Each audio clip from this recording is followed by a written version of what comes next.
Welcome to Control4 Driver Development Essentials. My name is Peter Casenza. In this video, we'll take a look at the protocol component of a Control4 device driver. We'll learn about its role in providing a means of communication between a specific device and the proxy layer.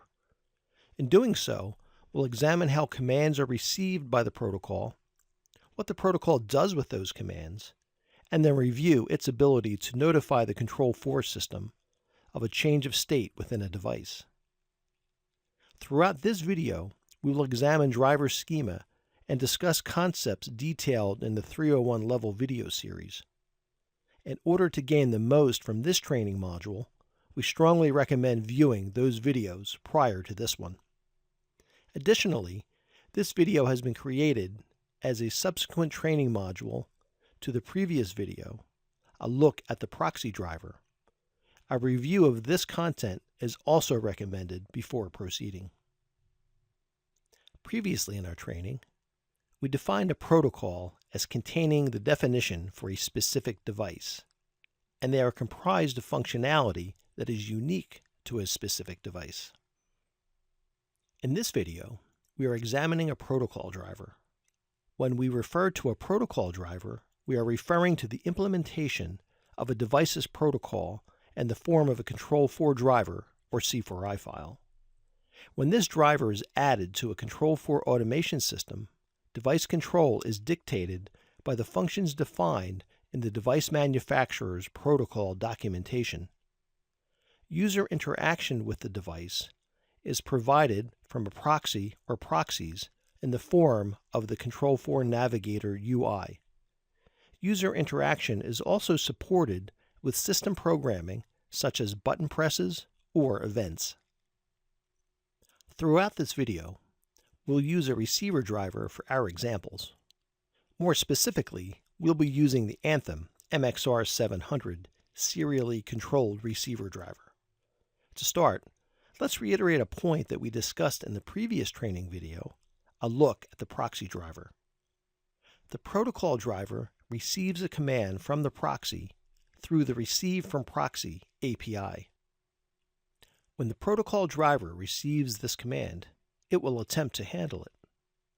It is important to understand that every protocol is different, and trying to address all the possible scenarios of how protocols handle incoming commands from the Control4 proxy is beyond the scope of this video.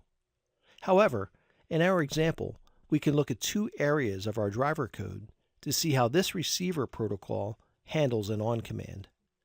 Once you understand this methodology, it should be easy for you to apply to most protocol scenarios that you will encounter.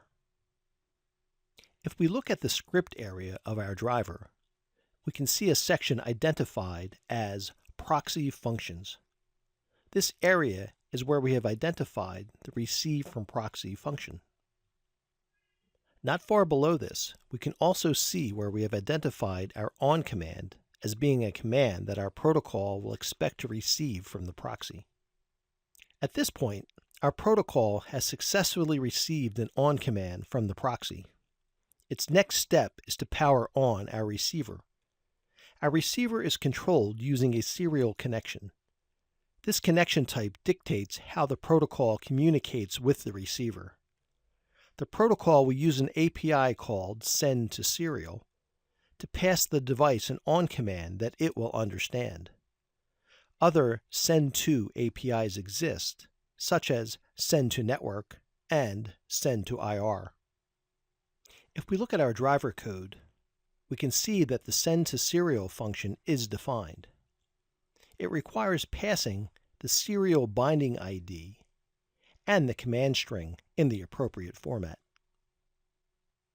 Now that our protocol has sent the on command to the device, it has one more job to do. If we look at our proxy and protocol guide and open up the receiver proxy, we'll find a list of protocol notifications. These notifications are sent from the protocol to the proxy using an API called Send to Proxy. These notifications are handled by the proxy and used to update the user interface devices running Navigator to accurately reflect the state of a device In our case, our UIs will show that the receiver is on.